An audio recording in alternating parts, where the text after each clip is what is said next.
Vocês estão bem? Estão com expectativa para esse momento?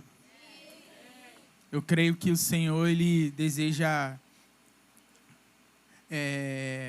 nos abençoar quando nós nos colocamos diante dele com expectativa daquilo que ele pode nos dar, aquilo que ele pode derramar sobre nós.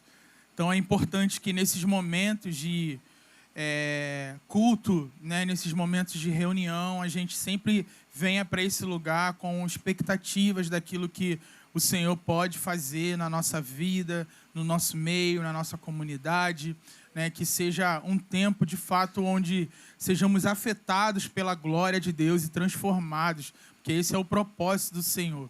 Né? Isso que Ele mais deseja é conduzir a sua igreja à estatura do varão perfeito, né? Que possamos ser homens e mulheres cada vez mais parecidos com Jesus. Esse é o propósito do Senhor para as nossas vidas. E essa manhã, como vocês podem ver, o tema da nossa pregação vai ser Esperança Gloriosa. Estamos no período do Advento, temos falado consideravelmente, né, sobre isso nesses dias, uma tradição que se desenvolveu no curso da história da igreja e, com o tempo, né, entendendo-se que esse seria um tempo de preparação para o Natal. Faz parte do calendário litúrgico, né, que é o calendário que ao longo do ano são vários ciclos que vão conduzindo, né, a nossa vida de oração, a nossa vida ali de dedicação ao Senhor, a nossa vida devocional, de acordo com os temas, né, com meditações e orações alinhados aos eventos bíblicos que estão relacionados a cada época do ano. E a palavra advento, ela vem do latim adventus, que significa vinda. Então, nesse tempo, nós estamos, de alguma forma, celebrando, né, a vinda de Jesus. O advento ele tem como propósito celebrar a sua vinda e esperar a sua vinda. Ou seja, nós podemos concentrar a nossa atenção tanto na sua primeira vinda, quanto na sua segunda vinda. Né? Advento são 4 semanas onde a igreja olha para trás e para frente. E é interessante nós observarmos como os profetas do Antigo Testamento, eles profetizaram exatamente dessa forma muitas vezes. Eles falavam tanto da primeira vinda quanto da segunda vinda de Jesus na mesma profecia, que torna evidente para nós a dificuldade de muitos judeus de fazerem essa separação, de ter essa compreensão do que acontece em cada momento da história. Para um judeu, o advento, a vinda, né, a expectativa deles é que todos aqueles eventos profetizados aconteceriam ao mesmo tempo, né, ali na mesma época. Por isso, tanta dificuldade no primeiro século de se entender ou reconhecer Jesus como Messias prometido, porque eles viram vários aspectos proféticos se cumprindo na vida de Jesus no seu primeiro advento, na sua primeira vinda, mas tiveram situações que não foram manifestadas. Então, realmente era de se esperar uma dúvida, uma tensão. Né, nós vemos profetas como o próprio João Batista pedindo para os seus discípulos irem lá perguntar se ele era realmente o Messias.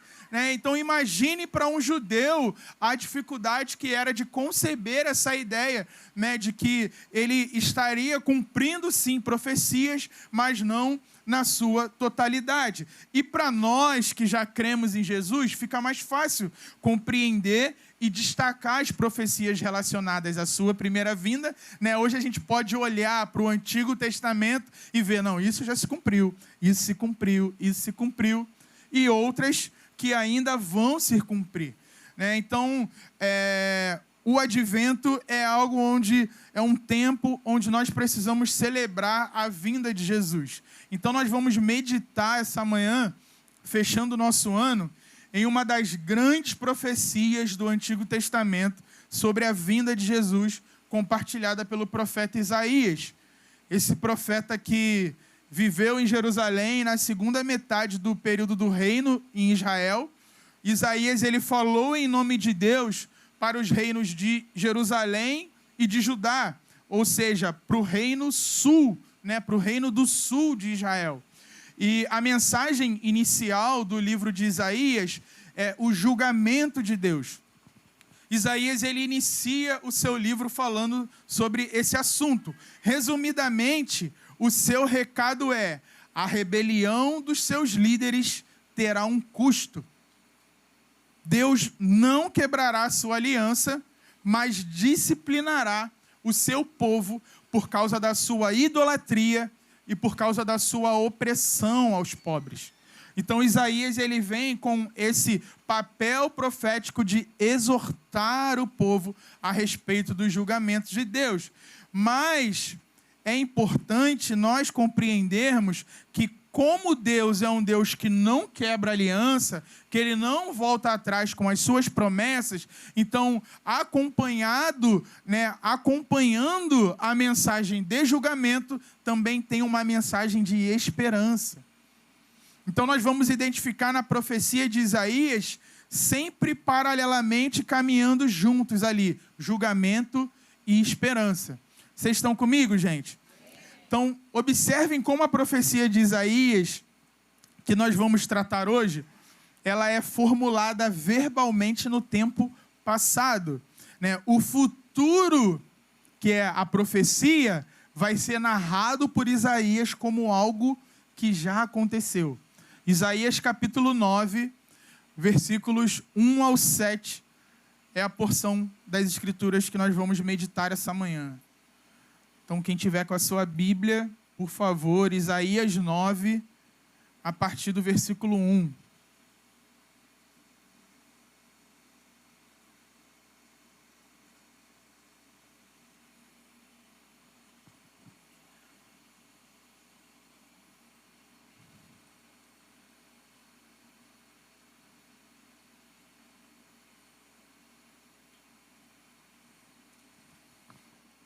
Diz assim: mas para a terra que estava aflita, não continuará a escuridão.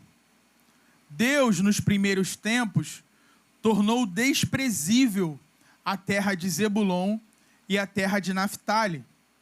Mas nos últimos tempos, tornará glorioso o caminho do mar, além do Jordão, Galiléia dos gentios. O povo que andava em trevas viu grande luz, e aos que viviam na região da sombra da morte, resplandeceu-lhes a luz. Tu, Senhor, tens multiplicado este povo e aumentaste a sua alegria. Eles se alegram diante de ti, como se alegram no tempo da colheita, e como exultam quando repartem os despojos.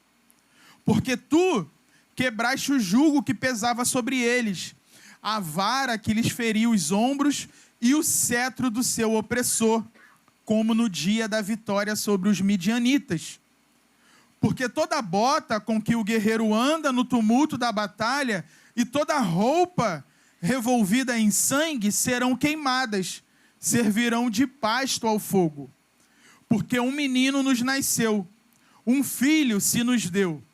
O governo está sobre os seus ombros, e o seu nome será Maravilhoso Conselheiro, Deus Forte, Pai da Eternidade, Príncipe da Paz. Ele estenderá o seu governo e haverá paz sem fim sobre o trono de Davi e sobre o seu reino, para o estabelecer e para firmar com juízo e com justiça, desde agora e para sempre. O zelo do Senhor dos Exércitos fará isso. Amém? Que o propósito do profeta atinja o nosso coração essa manhã.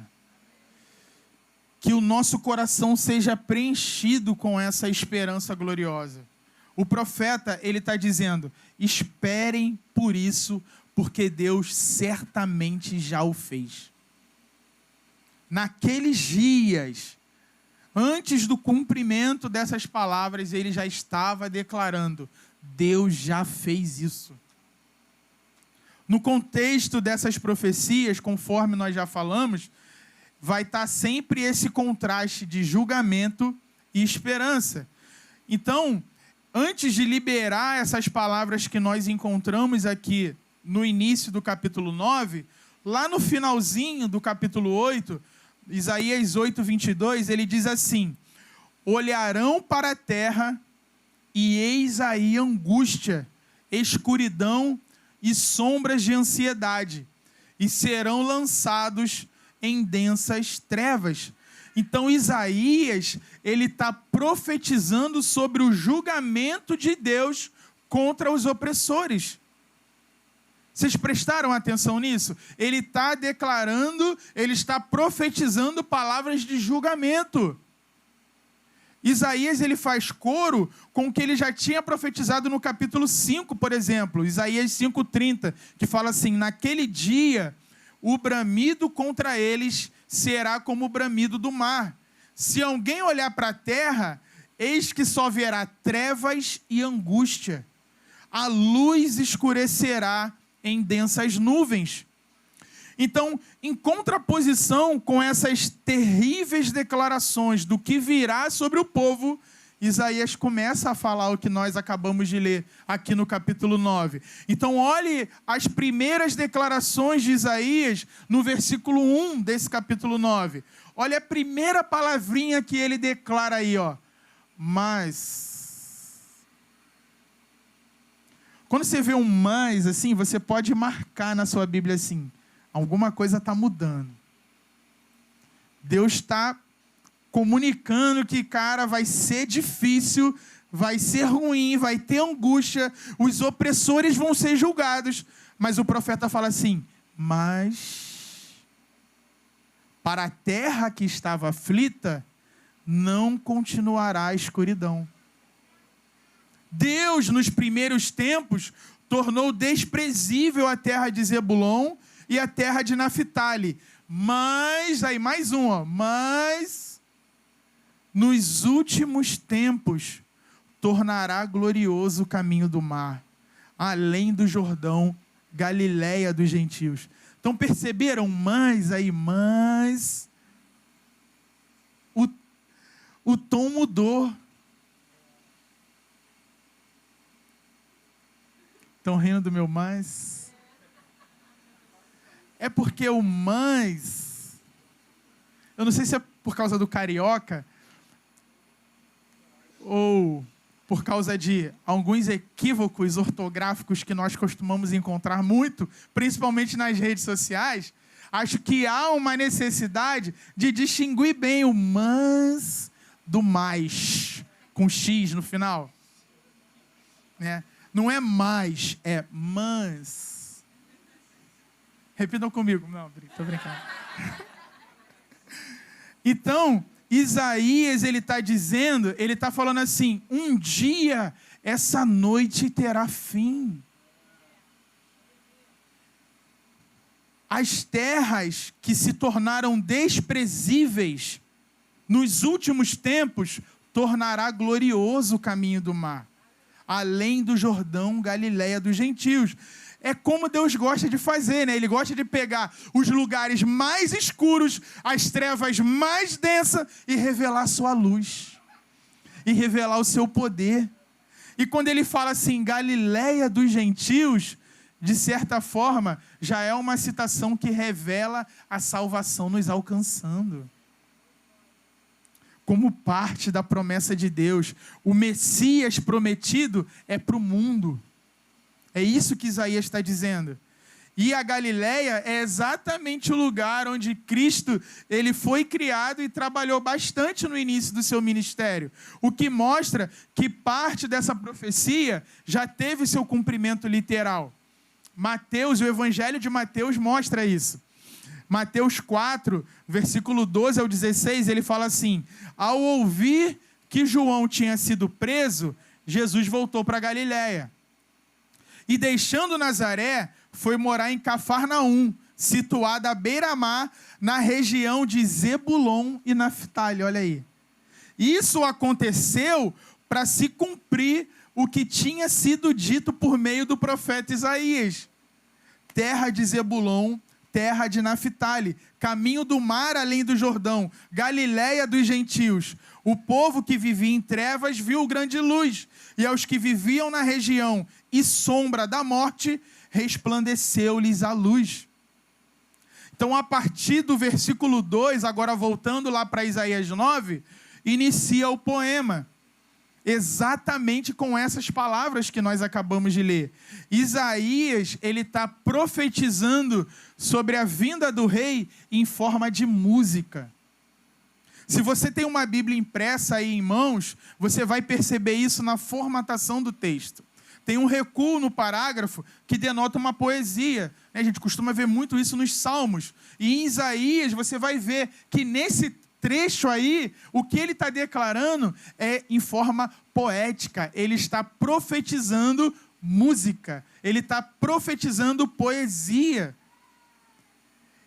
Então, esse versículo 2, que inclusive no texto hebraico, o capítulo 9, ele começa a partir desse versículo. Ele começa no versículo 2, e ele diz assim: o povo que andava em trevas viu grande luz, e aos que viviam na região da sombra da morte, resplandeceu-lhes a luz. Então, o povo que andava em trevas é o povo da região mencionada anteriormente, mas a partir desse povo, Isaías, ele vai ampliar essa palavra para Israel como um todo, né? Mas o que esse povo viu? Aí ele diz, uma grande luz. E esse é o símbolo utilizado para salvação, alegria e felicidade plena. Esse é interessante como eu até falei isso no início, mas a utilização do tempo verbal do profeta, né? Ele está falando do futuro, mas descrevendo como no passado, o que realmente estava no futuro. Ele fala, mas o povo viu uma grande luz. Esse tempo verbal, né, quando um profeta ele profetiza falando no passado, em outras palavras, ele está querendo compartilhar a certeza do cumprimento das palavras. Ele está dizendo assim, é algo que vocês podem confiar, porque certamente Deus o fará. Por isso que quando Paulo ele vai falar lá em Romanos 8, né, sobre o nosso chamamento, ele não fala só que Deus chamou, que Deus salvou, que Deus justificou, mas ele fala assim, Deus glorificou. Já fomos glorificados? Mas podemos ter certeza disso. Podemos ter certeza porque Deus disse. E é exatamente isso que o profeta Isaías está fazendo. O povo viu grande luz, e a esse povo resplandeceu-lhes a luz. E aqui nós temos o povo vendo e Deus fazendo. É uma obra criativa de Deus, e só Deus pode fazer isso. Como cita também o apóstolo Paulo, se referindo a Gênesis, lá em 2 Coríntios, capítulo 4, versículo 6, ele fala assim, porque Deus que disse, das trevas resplandeça a luz, Ele mesmo resplandeceu em nosso coração, para a iluminação do conhecimento da glória de Deus na face de Jesus Cristo. Ou seja, essa luz que Isaías está dizendo é o próprio Cristo. É Jesus. O que para o mundo é a magia do Natal, né? As luzes dessa época, elas precisam nos lembrar que nós podemos celebrar Jesus. Aquele que permite que o seu povo acesse a luz do favor de Deus. Ele mesmo é essa luz que resplandece em nossos corações.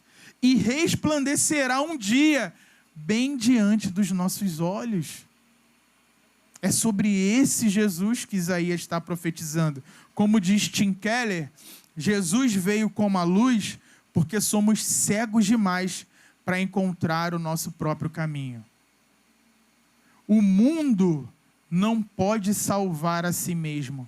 Essa é a mensagem do Natal. Eu vou repetir. O mundo não pode salvar a si mesmo.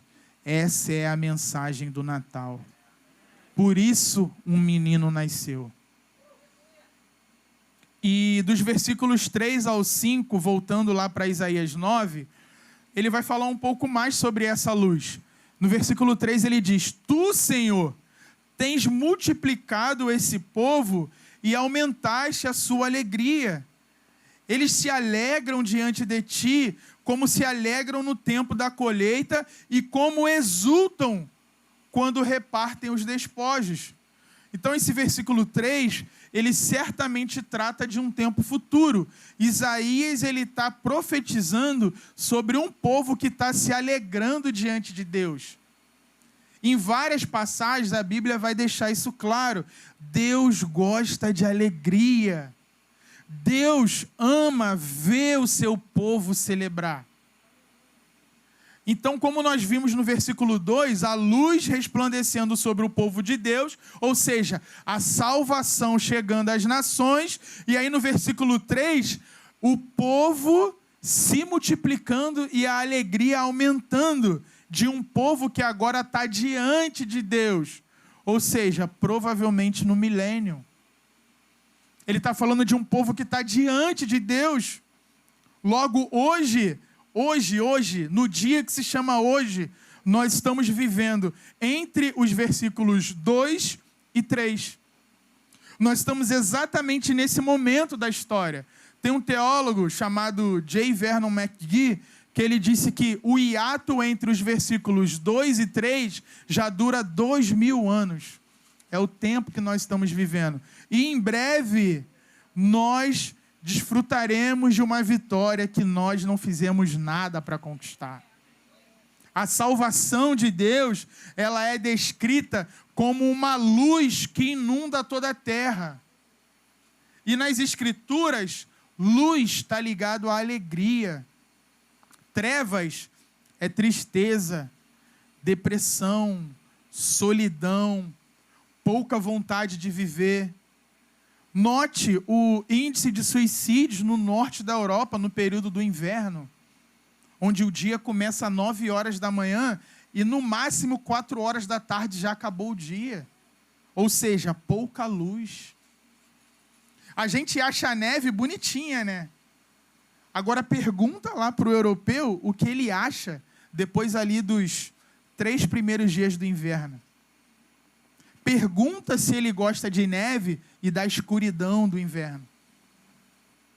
Luz é alegria, gente. Luz é felicidade. Então percebam a magnitude dessa promessa de Deus de luz vindo sobre toda a terra. A luz do Senhor brilhará sobre o seu povo, trazendo alegria. Aí no versículo 4 ele fala o porquê. Porque tu quebraste o jugo que pesava sobre eles, a vara que lhes feriu os ombros e o cetro do seu opressor, como no dia da vitória sobre os midianitas. Então, o jugo, a vara e o cetro do seu opressor foram quebrados. Os símbolos de poder terreno foram destruídos. Mais uma vez, a ênfase é libertação. Deus rompe toda a opressão humana, como nos dias de Gideão, onde pelo poder de Deus, ele vence os midianitas.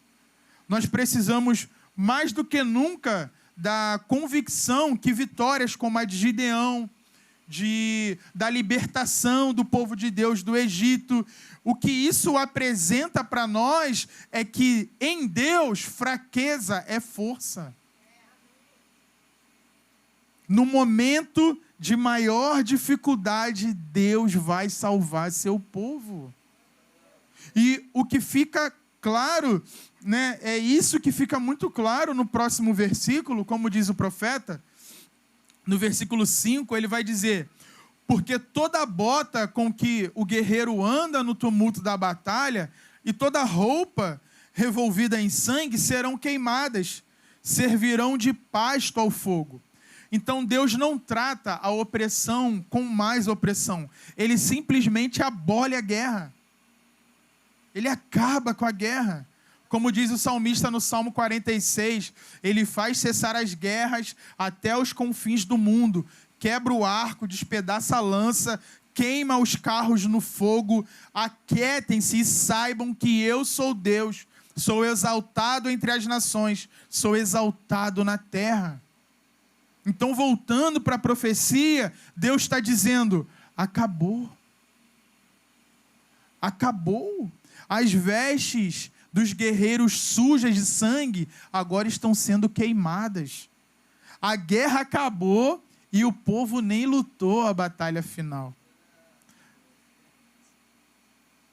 Nem lutou. Ele só entrou no campo depois da batalha vencida. O rei que veio para vencer, venceu. E por que nós podemos ter certeza dessa vitória? Aí o versículo 6 vai responder: um presente de Deus aos pecadores. Versículo 6: porque um menino nos nasceu, um filho se nos deu. O governo está sobre os seus ombros, e o seu nome será Maravilhoso Conselheiro, Deus Forte, Pai da Eternidade, Príncipe da Paz. Isaías, ele se transporta para o futuro e fala do nascimento do menino. Mas ele já vê esse menino com vestes reais. Quando ele diz: o governo está sobre os seus ombros. É alguém ungido para sustentar o governo das nações. O nascimento do menino por si só já garante toda a continuação da história. Notem que esse menino, ele não seria apenas Deus vindo à terra, mas nascendo na terra. Humano e divino. Deus homem, Deus menino. Isaías, ele está aqui nos explicando qual será o motivo da nossa alegria sem fim. Nós já podemos nos alegrar hoje porque esse rei já venceu. Um menino nasceu, um filho já se entregou por nós. É uma profecia que precisa nos encher de expectativa, de esperança, por esse reino de alegria perene, de alegria sem fim. Paz, justiça e alegria sobre toda a terra. Porque diferente da alegria que talvez você tenha quando o seu time de futebol faz um gol, essa alegria passa. Hoje você está comemorando, amanhã você pode estar chorando. É ou não é? Você pode se alegrar com um gol do seu time e no mesmo jogo você se entristecer porque seu time levou uma virada. Principalmente se seu time for Botafogo. Com todo respeito aos botafoguenses presentes.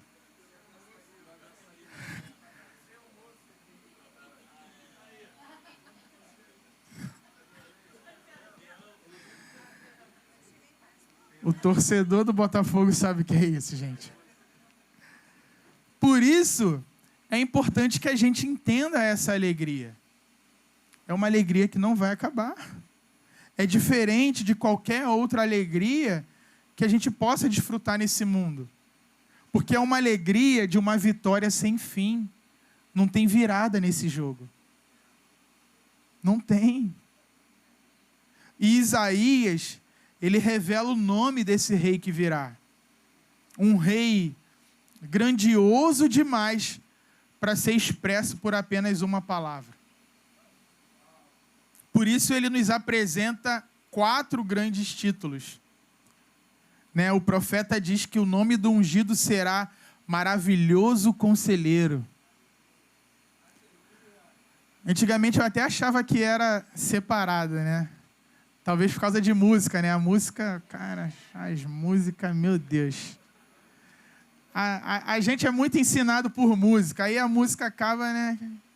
Maravilhoso conselheiro. Não, é maravilhoso conselheiro. É alguém ungido com o espírito de sabedoria. Ele carrega em si mesmo conselhos sábios e necessários para o exercício do seu ofício real e salvação do seu povo. Né? Traduzindo literalmente do hebraico, esse nome seria assombroso conselheiro. Assombroso porque remete a algo sobrenatural. A sabedoria de Salomão não é nada perto da sabedoria do menino que virá, é o que Isaías está dizendo. Tem um teólogo chamado J. Alec Motyer, que ele diz que as decisões de um rei fazem ou destroem reinos. E um reinado destinado a ser eterno exige uma sabedoria como a do Deus eterno. Só a verdadeira sabedoria seria capaz de nos ensinar que na fraqueza está a força, que na rendição está a vitória e que na morte está a vida. São conselhos de fato sobrenaturais. Humanamente, não tem como compreender e aceitar isso. E aí ele dá o segundo título, Deus forte. Aqui fala do seu poder. Né? Não adianta conselho sem poder. E nem poder sem conselhos sábios. Se não estiverem juntos, se torna infrutífero. Não tem valor, não vai funcionar. Não vai dar liga. Conselho e poder precisam caminhar juntos. Acredito que um bom exemplo de poder sem conselhos sábios são os nossos governantes. Eles têm poder, mas não têm sabedoria. E olha o problema que dá. Isaías, ele está falando da natureza supra-humana desse menino que deveria de vir. O Messias seria alguém que compartilha da natureza de Deus, o Emanuel. E aí o terceiro título que ele vai dar é Pai da Eternidade. Vale ressaltar que aqui, Isaías ele não está falando da primeira pessoa da Trindade, nem colocando Jesus nesse lugar de primeira pessoa da Trindade. A paternidade, quando ele está dizendo aqui de pai, isso remete a cuidado. Esse rei é alguém que cuidará do seu povo como um pai cuida dos seus filhos. E cuidará eternamente. Se trata de um reinado paternal, não é um rei tirano, mas vai ser alguém diferente de qualquer outro rei. Porque esse rei será como um pai que cuida dos seus filhinhos. O próprio Deus cuidando pessoalmente de todo o seu povo com esse cuidado paternal. O povo de Deus é um povo eternamente filho de um pai presente.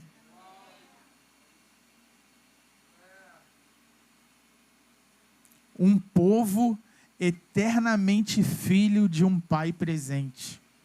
Pai da eternidade.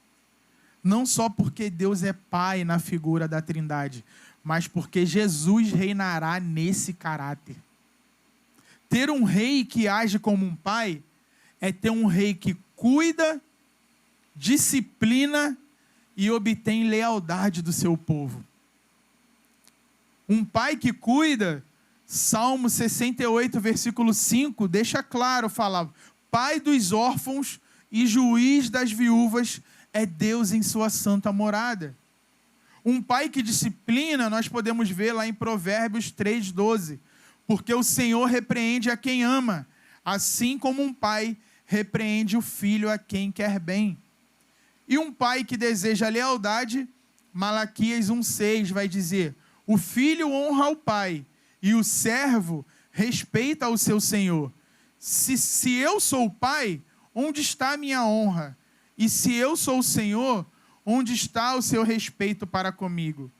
E Jesus terá isso em seu reino. O governo de Jesus seguirá o padrão da paternidade divina.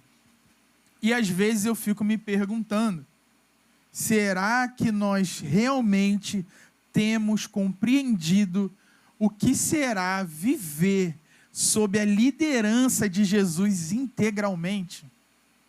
Viver num cenário onde Jesus é o governador de toda a terra. Será que a gente tem alcançado essa compreensão?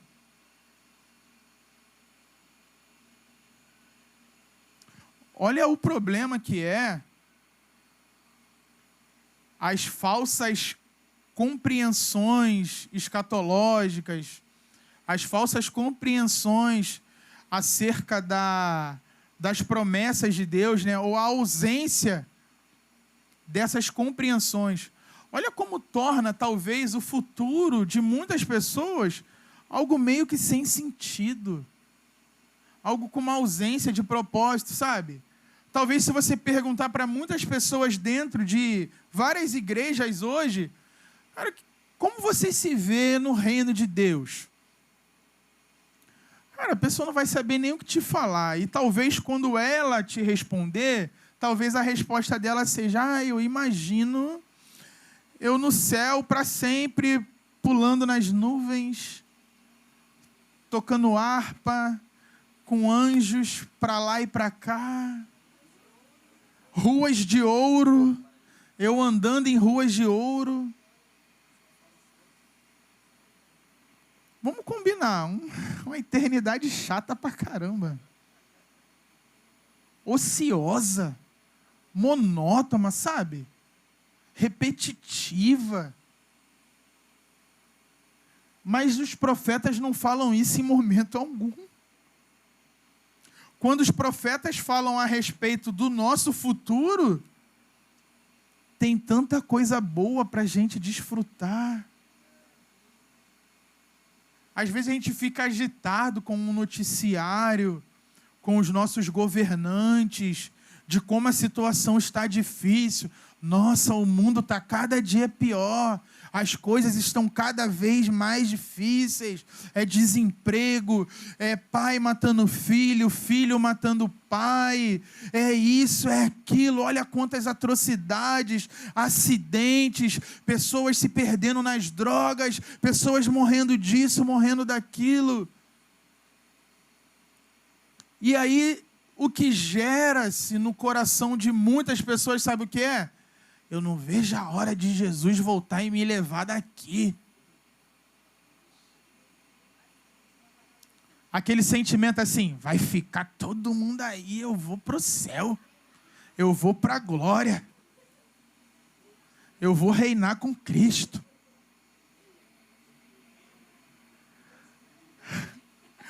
Como diz no Tropa de Elite, né? Não vai subir ninguém. É aqui. Deus vai fazer tudo novo aqui. Novos céus e nova terra é aqui.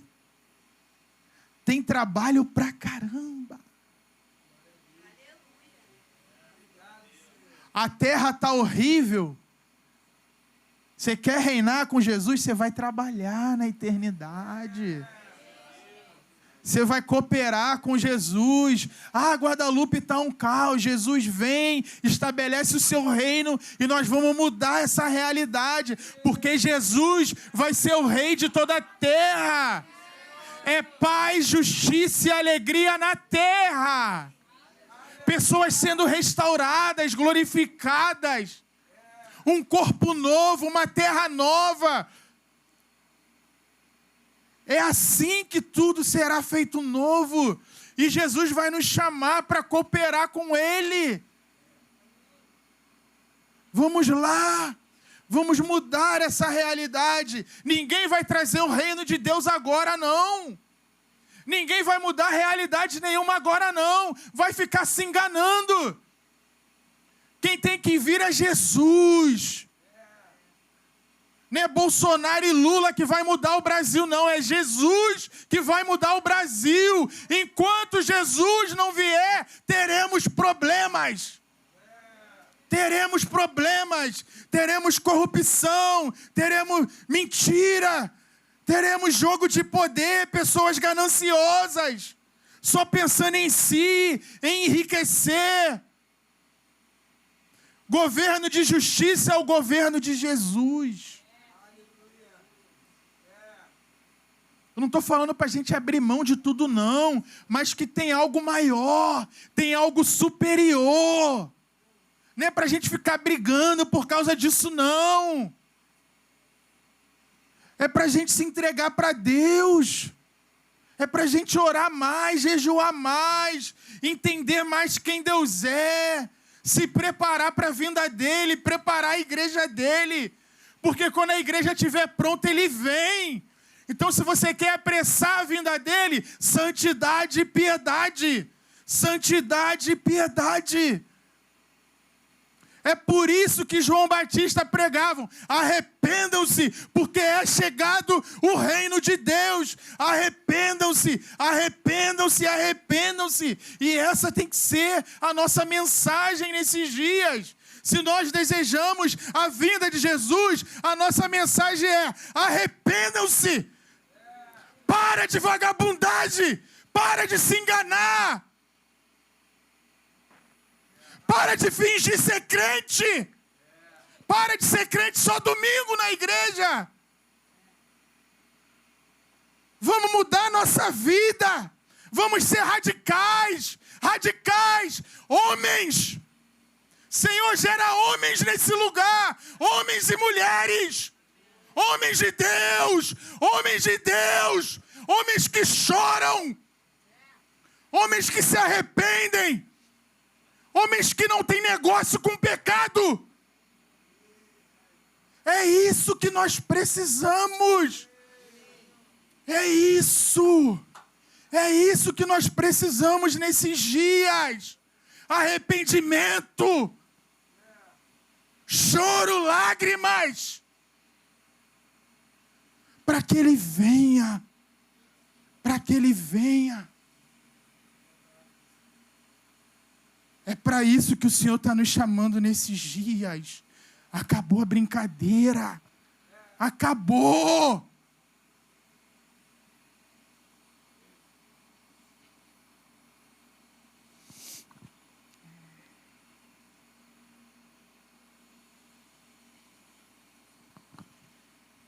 E todos esses nomes que o profeta Isaías está dizendo aqui, eles vão culminar em um nome: Príncipe da Paz.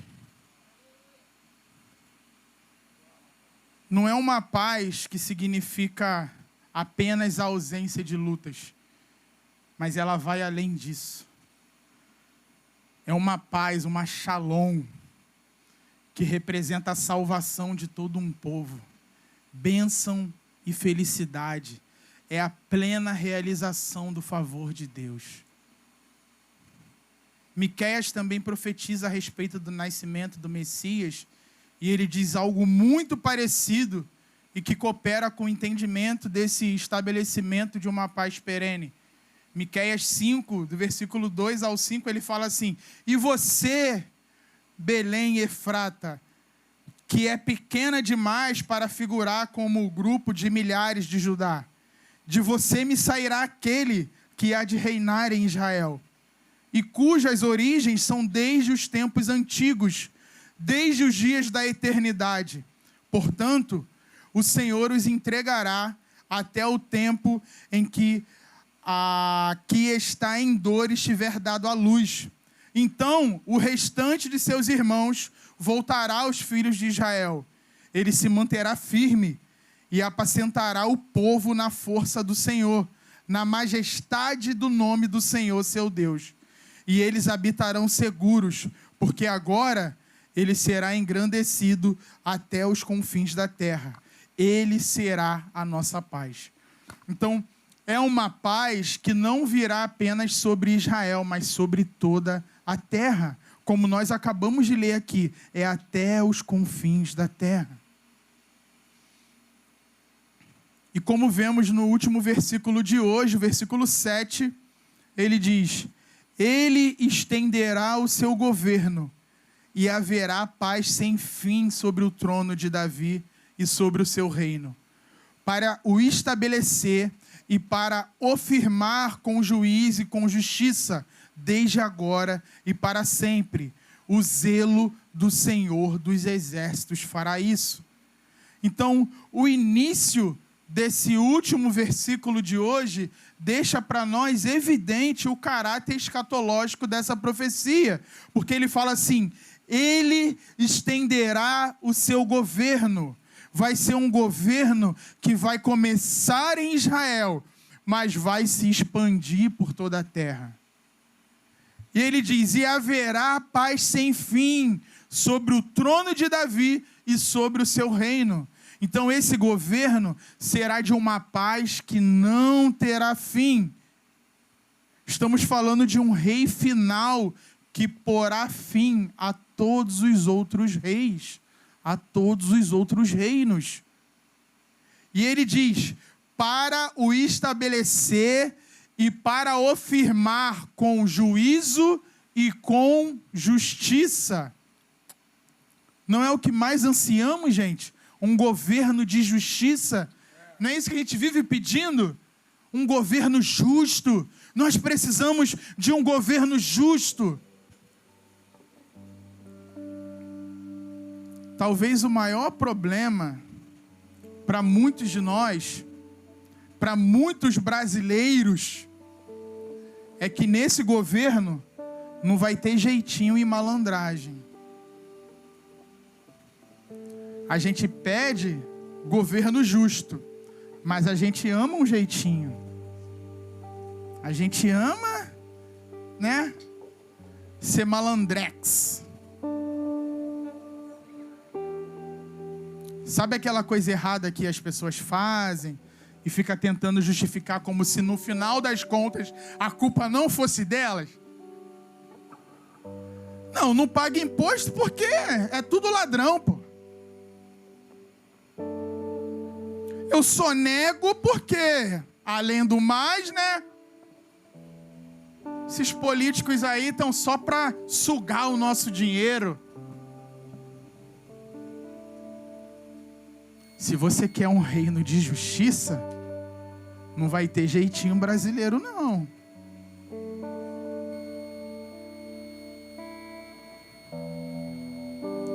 Tem um teólogo chamado John Oswald, que ele fala assim: haverá um que estabelecerá o trono de Davi de forma final, com base na justiça e retidão, e não na violência e coerção. Por mais que essa realidade possa parecer distante, principalmente para o público inicial dessa mensagem, Isaías garante: o zelo do Senhor dos Exércitos fará isso. Com essas palavras finais, Isaías ele reconhece que tudo isso só vai acontecer porque existe um Deus envolvido amorosamente com seu povo. Esse zelo de Deus não é um ciúme doentio como é utilizado hoje, né? Às vezes, porque o zelo e o ciúme, eles são dois lados de uma mesma moeda. Eles estão ali correlacionados. Mas o zelo de Deus, esse ciúme, não é como é usado hoje com um tom de interesse, sabe? Mesquinho, egocêntrico, irracional. Esse zelo de Deus simplesmente confirma que a sua postura não é fingida, desinteressada com relação ao seu povo. Deus jamais te livraria de falsos amores para um outro falso amor. Estamos falando de um amor real que não tolera rivais. Esse é o zelo de Deus. Deus tem um cuidado extremo pelo seu próprio nome. Deus não vai descansar até que no poder da sua santidade restaure a comunhão com a humanidade da mesma maneira, do mesmo jeitinho como era lá no Jardim do Éden. O tipo de governo estabelecido nos últimos dias vai ser um governo que vai nos permitir novamente estar face a face com Ele, encontrar com Ele no jardim novamente. O menino que nos nasceu será o cumpridor dessa profecia. Num tempo onde o antissemitismo tanto cresce, nós precisamos lembrar, nós somos salvos pelo maior judeu da história. Deus se encarnou num judeu. O Emanuel tem carne judaica e ele salvará o mundo e nos salvará, não só os judeus, mas a nós, porque ele nos incluiu nas suas promessas. Há esperança para os judeus, há esperança para nós. Ele veio, ele virá.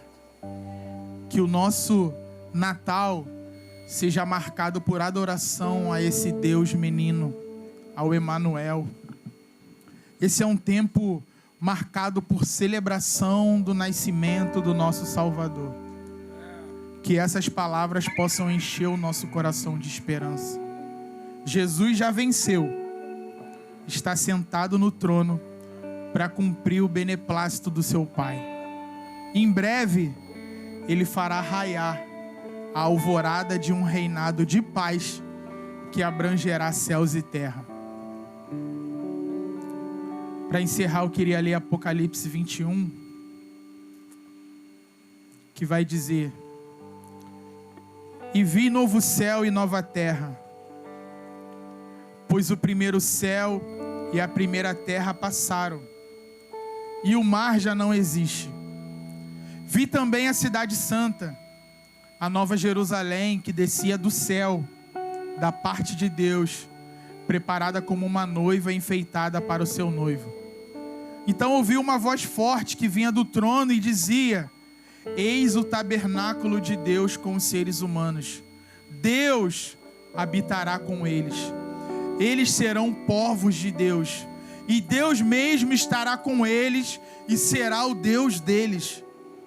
E lhes enxugará dos olhos toda lágrima, e já não existirá mais morte, já não haverá luto, nem pranto, nem dor, porque as primeiras coisas passaram. E aquele que estava sentado no trono disse: Eis que faço nova todas as coisas. Novos céus e nova terra. Não é um novo lugar, não é um novo estado, onde nós estaremos como fantasminhas, mas é um lugar físico e real, como falamos, é a restauração de todas as coisas aqui mesmo. Jesus vai governar a terra a partir do Monte Sião. Essa é a nossa bendita esperança. Essa é a nossa esperança gloriosa. Que o seu coração seja tomado por ainda mais anseio e expectativa por esse tempo, porque Deus cumprirá suas promessas.